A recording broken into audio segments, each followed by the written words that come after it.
Utasikia watu sasa, we Bahati, usinywe hizo juisi, unazidi kuwa kibonge. Hivi mnajua bei ya unga nyinyi? Mnajua bei ya gesi?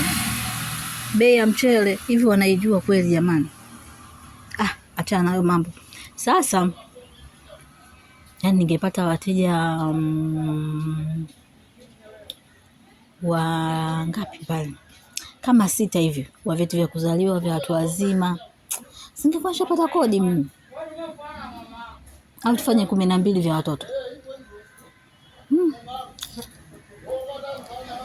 Haya bwana. Naona sikukuu zimeisha, labda wateja watakuja jamani, na hivi shule zinafungua. Na waombea wafukuzwe shuleni kwa sababu hawana vyeti vya kuzaliwa. Waje tutengeze vyeti nipate hela ya kodi. Ngoja niendelee kunywa juisi, maana haya mawazo yatanitoa roho. Basi hapo watu watakuwa nawaza hivi anatafuna nini? Wangejua ninachotafuna. Siwaambii, waache tu waendelee kuwaza. Wanaona wataona. Mji mgumu.